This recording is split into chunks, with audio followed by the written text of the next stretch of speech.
joy and success. Every day's a chance for happiness. Yes, we can live a beautiful, crazy plan. Every day's a celebration. Every day's a celebration.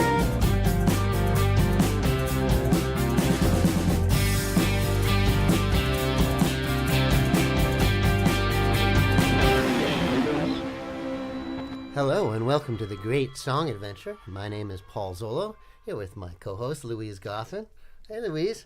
Hey Paul, how are you? I'm good. Happy to be back here, and we got a special episode we're going to hear today. This was really fun. I got to go up to Topanga Canyon to speak with Fred Tackett and his lovely wife Patricia. And Fred was involved in so many great musical adventures, most notably with Little Feat.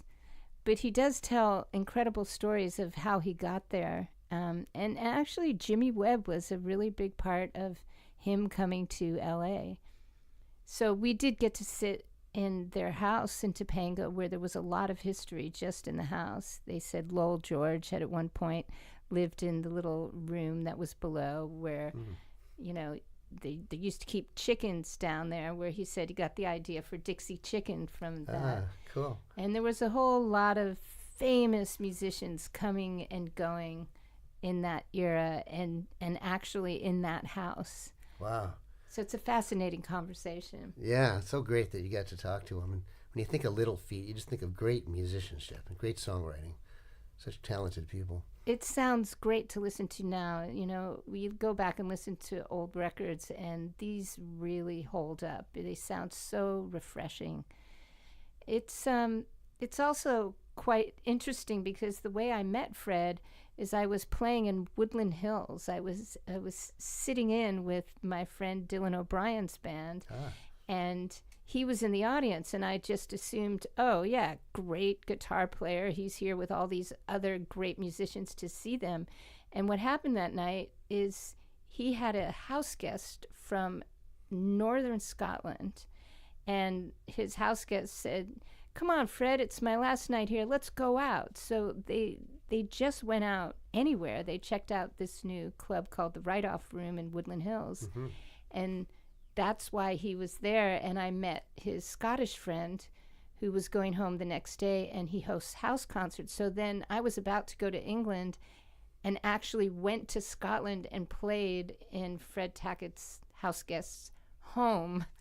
It was all, you know, so all of this came together in a strip mall in Woodland Hills, just an amazing long-winded way. Yeah, how great. And that club, the Write-Off, is a cool club because they call it that because they're paying the musicians who play there. That's always part of it, which I think is a great idea. I see. So you're writing it off. Yeah. You know, even if they're not going to make money, they're going to pay the musicians. What a wonderful concept that is. Yeah, well, and then I got a plug in there too for it. Yeah. Yeah, it's a great place, and I really enjoyed going in there. And talking to Fred and Patricia was really fun. The stories were fascinating.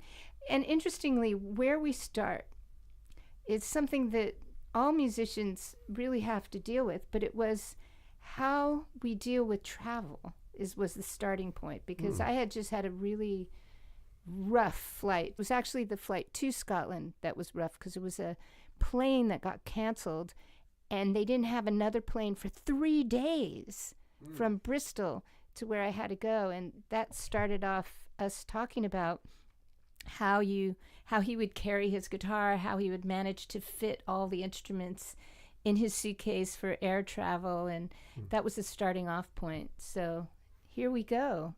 Anyway, airlines.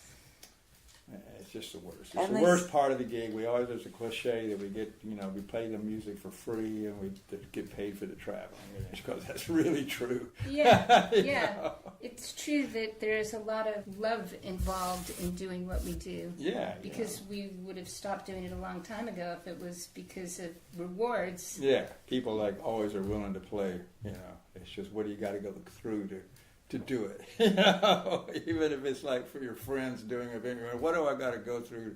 I don't have any problem playing with you. Yeah, well, but you're traveling with Paul, so it makes it better when it's not just by yourself. Yeah. Oh yeah, absolutely. And this last I don't know that people don't die. People do. I'm sure people do die. I mean, The an panic older of trying to person make a connection, with that much luggage, how can they do it?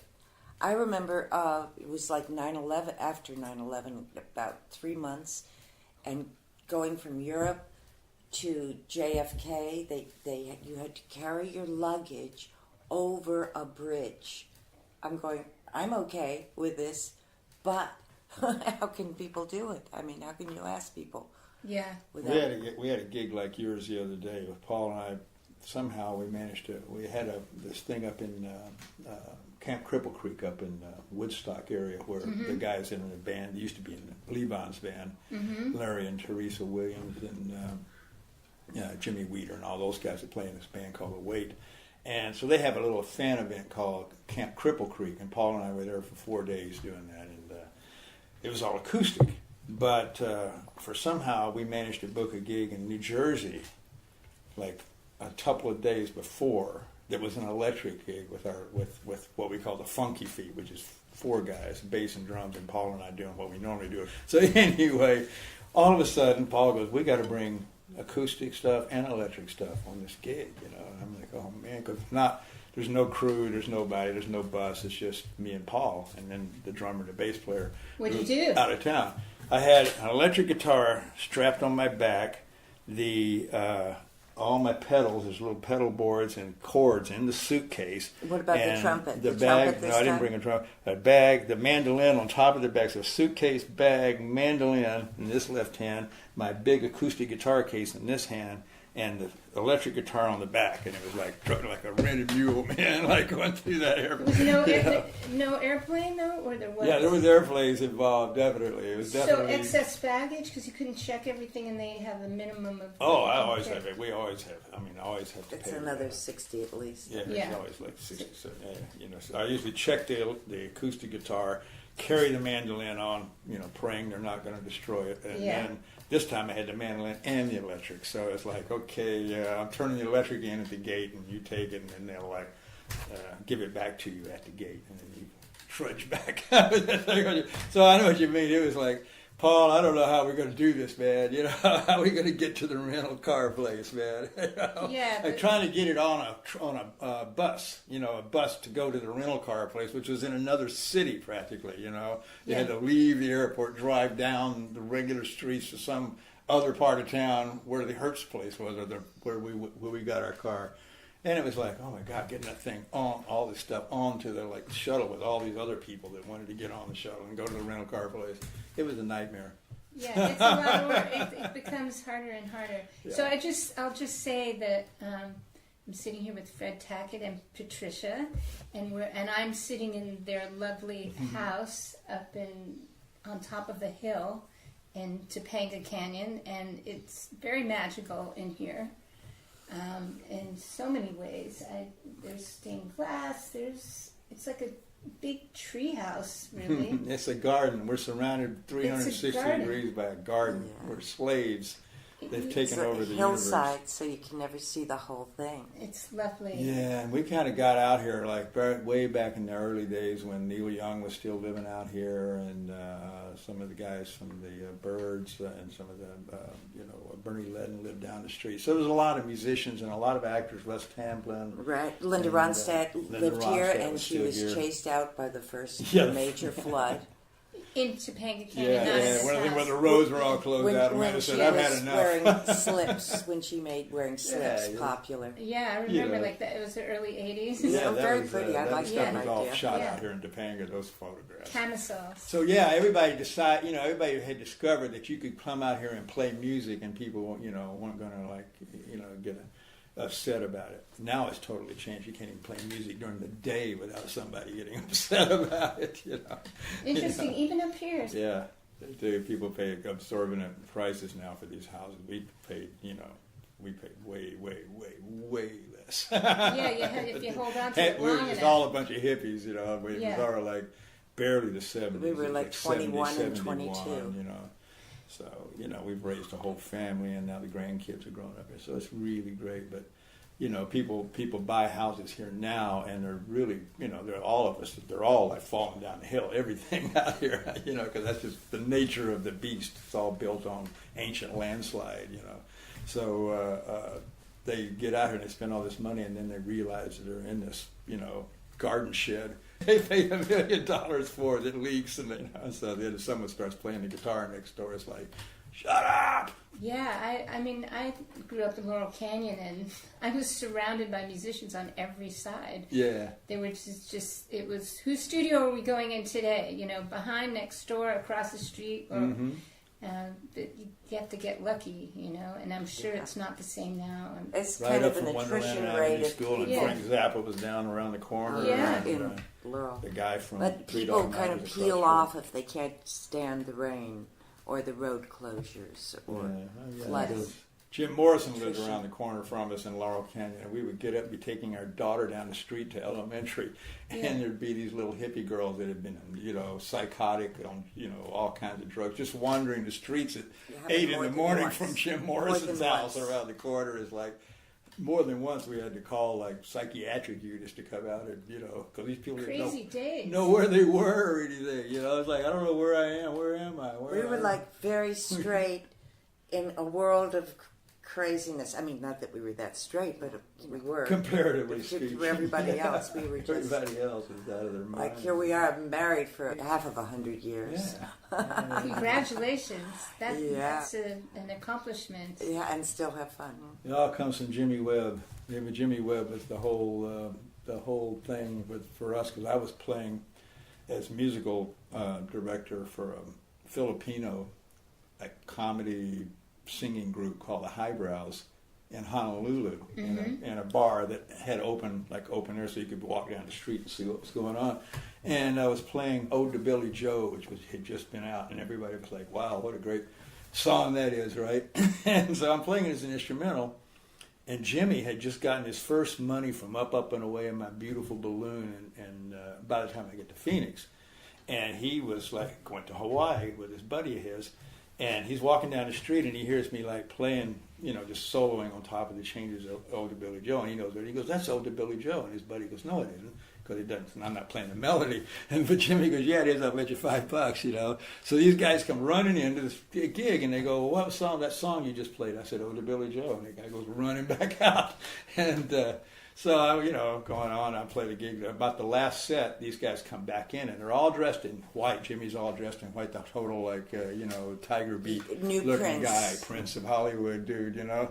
So he From comes Oklahoma. over, and this guy who's his you know, partner dude says, "Hey man, I got something we want to talk to you about. Come over to our hotel over here after the gig, you know, when you get finished." And I went, "Okay." So I took him my piano player in the band, and I said, "We're going to score some acid, man. These guys are acid dealers. We're going to get some, man." You know, here we are in Honolulu. We're hearing about like all this stuff going on in Hollywood, and we're going, "Oh man." So I go over there, and you know, he goes, "I'm Jimmy Webb," and I went, "What?"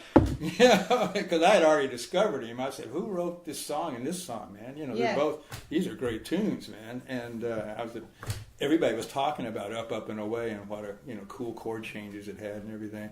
So all of a sudden, this guy, I'm in his room, and he's going, "I got this like big, huge house that I've rented in Hollywood, and I'm putting together this band, like, you know, like the Monkees." He said the Mamas and Papas are retiring, and I want to put together like a vocal group band, and I want you to come play guitar in it. So I thought, "Well, all right, man." And I just a few days before met Taran Porter from the Doobie Brothers, who said, "Oh man, I'm in Hollywood, and got this band called the Doobie Brothers." All this exciting stuff that was going down in L.A.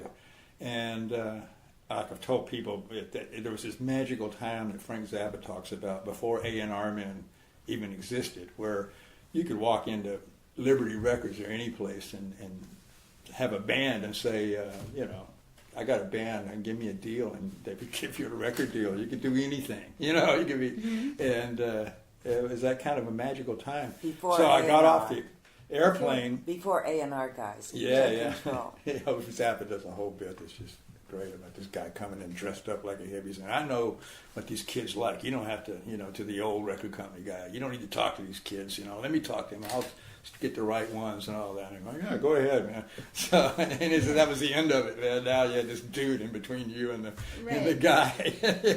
So Jimmy had he had this house in Hollywood, and it was right down the street from Ozzie and Harriet, where they lived, and Rickie and all that, where they used to film all that stuff. And they had like 20 bedrooms, and you'd come in and Jimi Hendrix would be like sleeping on the couch down in the public rooms, or Peter Tork would be barbecuing. I mean, it's just this open bacchanal going on all the time. And we were putting this band. I came in, they gave me an electric 12-string and a single showman, and this is what you play in the band. I went, okay, man. And it was just crazy time. And her mother, Patricia's mom, was a good friend of Lenny Bruce's, and Lenny Bruce's agent or manager, Phil Tereski. Somehow, was that where they got Yeah, he was like Phil Tereski, who was Jimmy's manager, agent, something or other. And I'm not sure exactly what their relation was, but with Lenny or Jimmy. But Phil called Patricia's mom and said, would you be the responsible adult to make sure these guys just don't burn this house down? I mean, this beautiful where mansion. She was living had just been bought, and she was going to have to move, so she went, okay. It was the former Filipino embassy. I don't understand it all, being I'm from Arkansas. But yeah, man. Within a week of me being in the house and all this party scene going down, Patricia was over there visiting her mom, and I started hanging out with her mom right away because she had a rocking chair in her little room off the kitchen. And she smoked grass. And she smoked pot, So I started hanging out with her mom all the time, after every rehearsals and stuff. And then I met her, and we were together ever since. So that was the cool thing about Jimmy's, man. Thing. Oh, yeah, Jimmy was all thanks to Jimmy Webb. All thanks to Jimmy Webb, man. Walking into that place and saying, come over here, man. I got something. So that was also the beginning of your career here in L.A.? Absolutely. Yeah. So how'd you get from Arkansas to Honolulu? I was that's a good one. I had gone to college in Texas, and then when I was in Texas, I got involved with basic show bands in Dallas. And one of the guys I was working for was like a mentor, saxophone player named Joe Davis.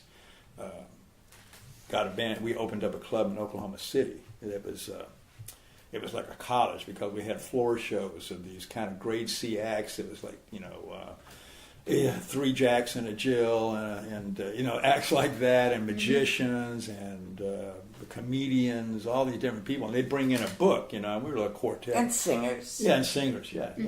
And so we had all these different people that were coming in. They if they were really top notch, they'd been on Johnny Carson once, and Don Cherry with Band of Gold was one of the biggies. And so anyway, we had this experience of playing all these Judy Garland medleys that would stretch out forever and all this, So we got really good at it, where the acts would come in for rehearsal, and we would just kind of skip the rehearsal and say, meet us in the coffee shop that joins onto the club, at this hotel. Meet us in the coffee shop before the show, and we'll go over the view, and they're going hey man, I got Judy Garland medleys in here, man. It's just simple stuff, right? So they would pass out the book, and we're sitting in a booth, and I was the drummer at the time and a bass player, so we'd start going through these da da da da da da, and we'd sing it as we're playing. I've been going and the bass was boom boom, the saxophone player's going da da da da da da da da da da da da da da. You just did it to blow their minds. That's all. That's all. What? And then we'd walk in and play their show, and they were like, damn. It was a fabulous experience. I mean, it was an amazing education and all this different stuff that you don't have. There aren't any 7-night-a-week, 6-night-a-week gigs anymore. And we had that for 2 years. Meantime, he's going to college simultaneously. Yeah, I was trying not to get drafted, because everybody was being drafted. It wasn't in school full time, So that was, if you were in school full time, you could not be drafted. Yeah, you got a student deferment. When you flunk a class, man, you were gone. What were you studying? I was majoring in music and composition. So you read and played a multitude of instruments. Yeah. Trumpet. I was a trumpet major. It was weird because I grew up playing my father and my brother all over trumpet players. So I grew up listening to John Philip Sousa records when I was a little baby and playing trumpet. And then when I wanted to be a drummer, so I started, playing drums over the years, playing jazz, like big bands and jazz, and playing classical trumpet. And then when Elvis Presley came along, and also my brother had a friend named Bill Dedman, who was a wonderful guitar player, I was like, I want to play guitar. After I saw Elvis, man, I was all about Elvis, Yeah. And so I got a little guitar. But so when I went to college, I had a gig with a rock and roll band, and none of those guys knew that I also played in a jazz trio at Air Force bases and little officers clubs, and then I played in the high school band and our all-state orchestra with Bill Clinton. We were both in Arkansas All-State Orchestra together. I went to band camp together. So I had Bill these Clinton?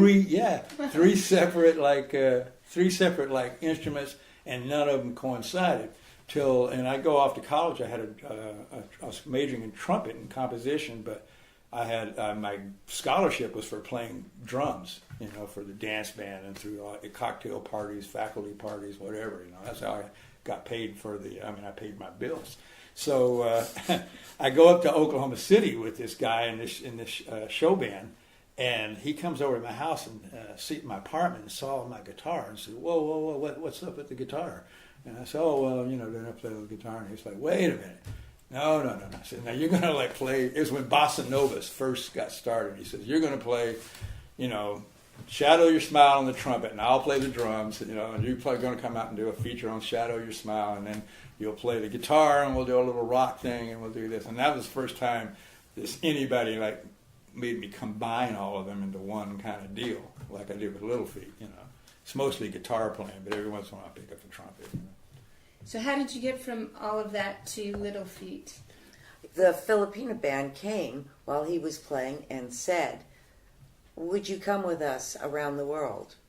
Yeah, right. That's what I did. I got in the car and went off with them to Jacksonville, Florida, and ended up in Hawaii. Yeah, the Filipino highbrows, the ones I was in Honolulu with.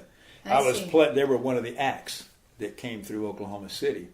And it was all that era of I've been taking LSD and tune in, drop out, and me and my buddy were my buddy had already taken off for Canada. He was about to get drafted. He had left. Mm-hmm. And so I said, "What the hell? I'll get in the car and go off with these guys, man, and just disappear." I thought I'd just disappear into the country and nobody, playing with these guys. So we ended up in Jacksonville, Florida for 3 weeks, and then we go to Honolulu, and that's where I met Jimmy, and then he brought me to L.A. The Little Feat connection came because they were at Jimmy's house, and Patricia lived next door to Lowell with Los Feliz, over in Los Feliz area. Yeah.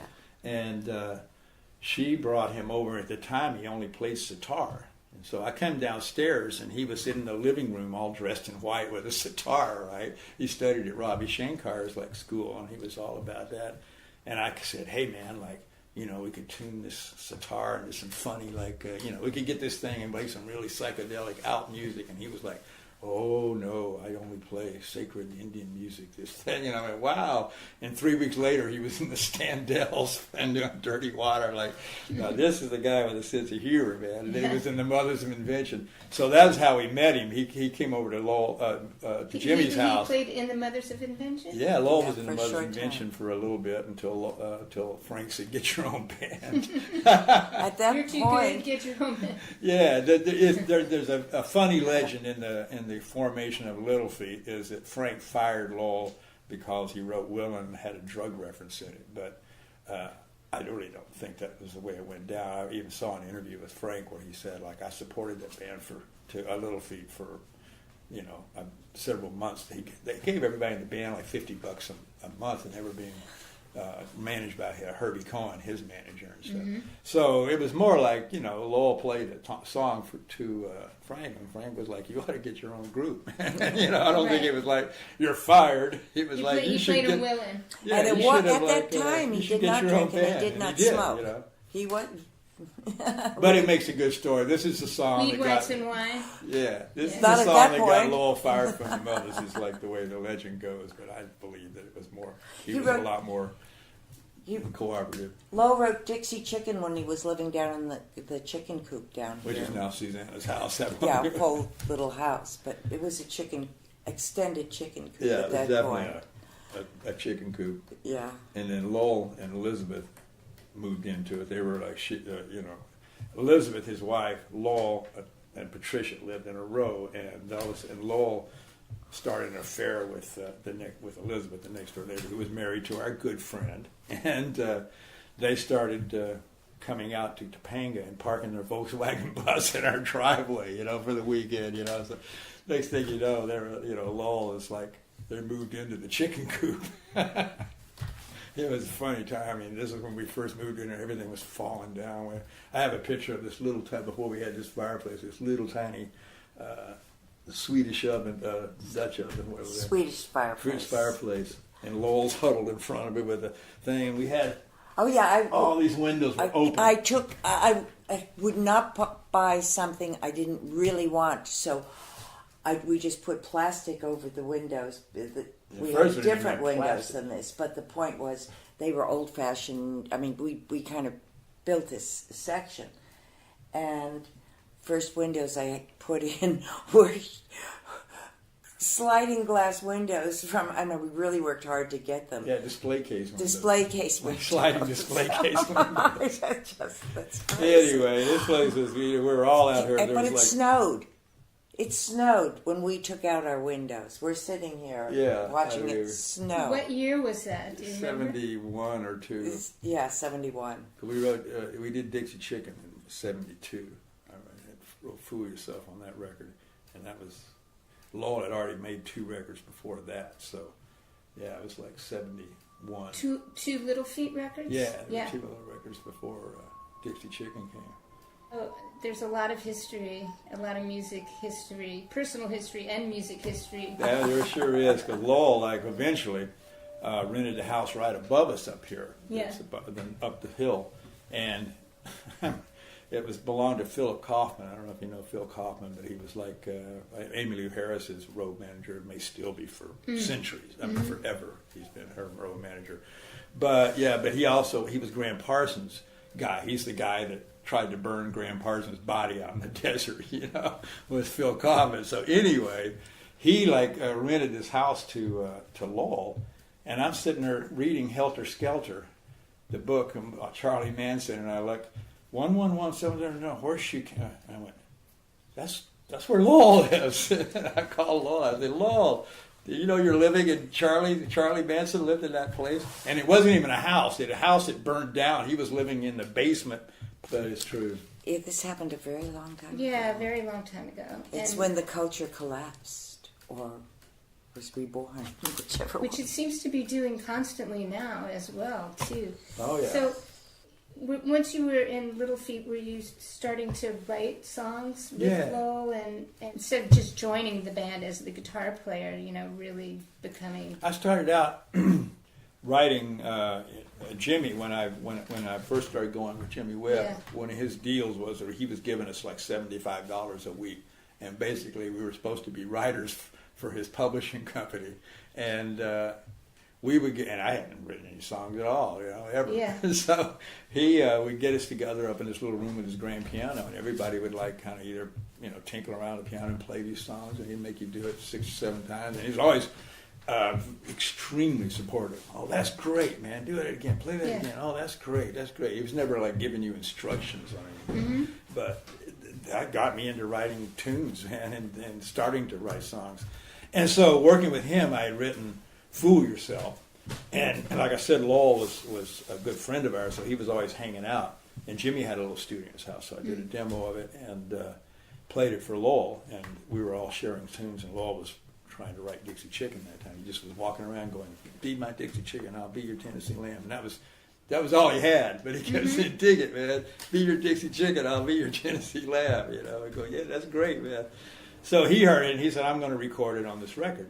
And it was when they were changing the band, when the first band was kind of, the first quartet had Richie and Billy, Lowell and Roy Estrada, the bass player. And Roy quit and joined Captain Beefheart, and that's when Lowell hired Paul and Sam and Kenny from Kenny and Sam were from Bonnie and Delaney's band, and Paul was from a band in out Laurel Canyon called the Lead Enema. Hot Shit from the Lead Enema was their record. Wow. Like I told you, it was a great time for like putting together bands, man. So in the transformation that he was able to get my tune in there and go, "Hey, Casper, this is the song we're going to do," and we did it, and it was like it was favorably, everybody liked it and stuff. And so the next, wrote another B1 Now is another song I wrote for Little Feat. And I wasn't in the band. It's just Lowell had a recording studio truck up at his house up the street here from the top of Canyon. And he said, I got the guys up here and there's nothing to do. Do you have any songs or anything you want to do a demo of? And so I was doing a demo of this tune. And he said, well, I'm going to do that one. So that's how I basically got songs in there. And then they got me to come in and be like an auxiliary guitar player on Time Was a Hero. So I say I was kind of like a utility infielder. Every once in a while they would let me play along or they'd do one of my songs. And then after Lowell died, I was like basically got the band when Little Feat basically fired Lowell, and Lowell called me up and said, they fired me, man. I got to get a band together and go do the solo tour. He made a solo record that we'd worked on for 3 years in between Little Feat things.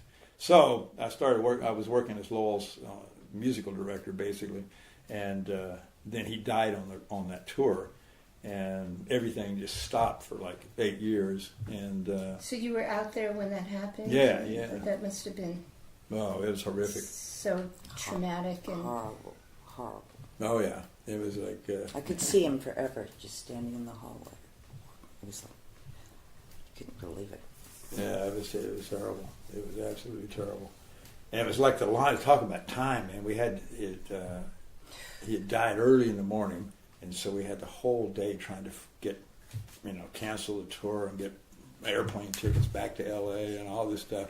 And we were sitting in the bar, and you'd look at your watch, and like you think it has to have been an hour or so. It must be getting close to time. And it had been like 5 minutes. It's like, oh man, it just went on forever and ever and ever till we got out of there, out of Washington D.C. and back to L.A. One of the things that Fred got with his songwriting early in the beginning, in the very, very beginning, is when he was at Jimmy's house and he's playing with songwriting, he wrote a song and left it on the piano called Vagabond Queen of Lace.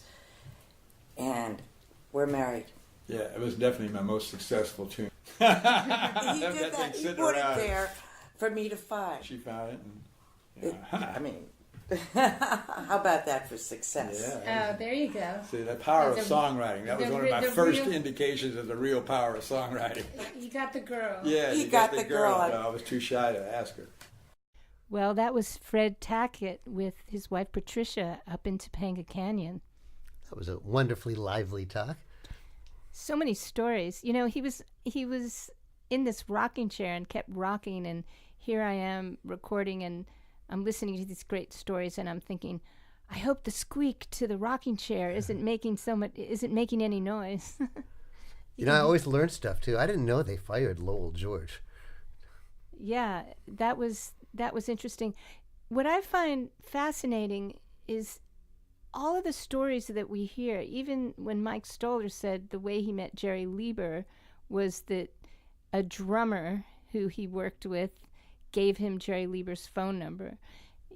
It's an interesting thing that people meet each other through actually working, through playing live, through going out and working. Mm-hmm. You can't really get things happening by sitting at home, just emailing people. There's something about being in a room and meeting other people, and that seems to spawn new bands and new situations. Mm-hmm. And it was Jimmy Webb who saw Fred Tackett playing and brought him back to L.A. How great is that? And Fred slept under the famous Jimmy Webb piano. I think a lot of people slept under that piano, including Jimmy. Yeah? Yeah. I didn't know that story. Well, that was part 1 of our interview with Fred Tackett, and we're going to listen to part 2 next time. Yes, and we're the Great Song Adventure, and stay with us for more adventures. You can follow us on Facebook, on Twitter. We also have a Spotify Great Song Adventure playlist that changes all the time according to who we're having on our show. Follow us on Instagram and YouTube.